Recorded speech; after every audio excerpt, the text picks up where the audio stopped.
With us today on Island Focus, I have the pleasure of meeting Ron Hahn, who is the Director of the Office of Veteran Services. We really appreciate you taking some time to chat with us, Ron, today. Would you tell us a little bit more about your office and how do you tie into the future of Hawaii? Well, thank you so much, Lala, for having us. We really appreciate it. So the State Office of Veteran Services comes under the State Department of Defense. We're one of the six major divisions. You know, most folks are familiar with emergency management, Homeland Security, Army and Air National Guard, Youth Challenge Academy. Then there's the State Office of Veteran Services. So we provide disability claims support to transitioning veterans, those who have not yet filed through the Veterans Affairs, or we call VA. And then we help operate in a partnership with the respective counties, the 8 state veteran cemeteries.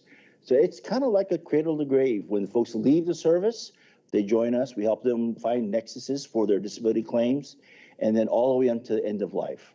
Now, for the future, I'm glad you asked that question. You know, we see a lot of things happening with our veterans. You know, this pandemic has really put us in a really interesting role with a lot of telecounseling.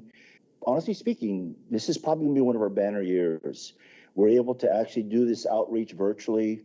Most of it's through phones, through emails, and so forth, to reach out to our veterans. And probably this year alone, 25-30% more contacts, more disability claims filed than we've ever done before if we were doing face-to-face. It does not replace face-to-face, but certainly it's great. And we see telemedicine working in that environment of being able to provide outreach services that will really connect and link with the veterans, no matter where they may be in the state.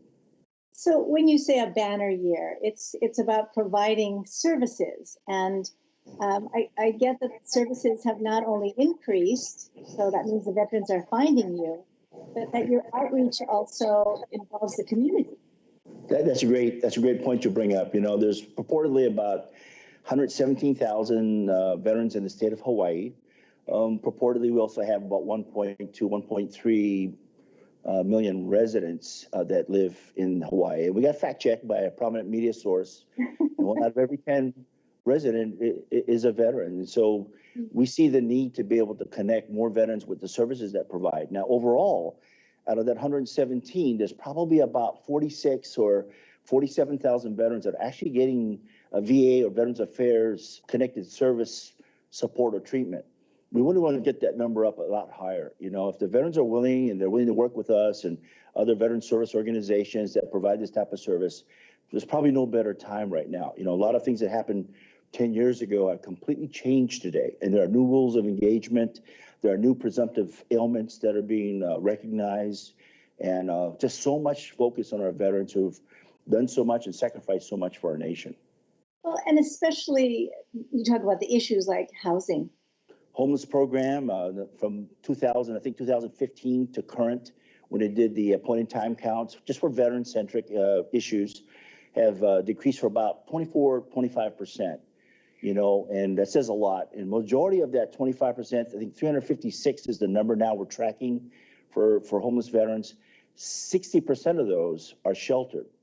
That means they're getting connected with services and they're getting to the next level. We always try to go with that housing first, you know, model, and then try to get them with wraparound services, working with the partners of care, the community of care organizations, private nonprofits, the VA, and any of the other folks that are out there that can help that veteran get back on track.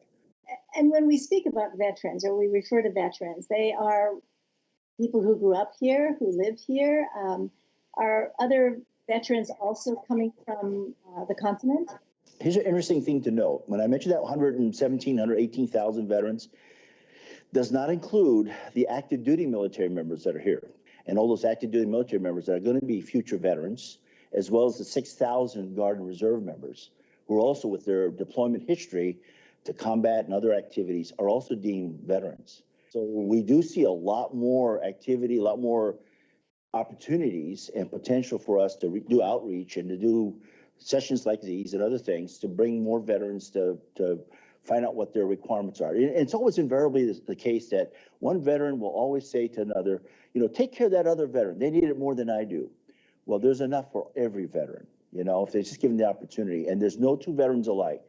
You know, their requirements are completely different based on their career history or the things that they've done while they were in the service.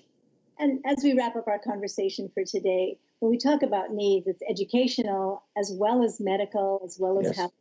It's the holistic, I guess, well-being of the veteran that you're concerned with. Right. And, veterans today have a lot of things that they have afforded to them. The post 9/11 GI Bill, my dad was on the GI Bill when he came out of the Vietnam era. Got his degree, did some teaching, like many other veterans. They rose to prominent status and doing other related things. So today, the post 9/11 GI Bill enhanced because now they can pass that on to their loved ones and their dependents. And many folks take advantage of that throughout all of the colleges that are accredited, and especially here in Hawaii as well. Mm. And, I'm biased, but a lot of folks are. You hire a veteran, you're going to get one of the best, on time folks that are out there that to go do things. They're disciplined.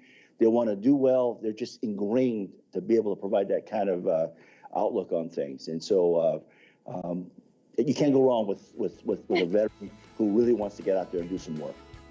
Thank you so much for joining us and for sharing more and helping us understand that the veterans are part of our community as we are part of your community as well.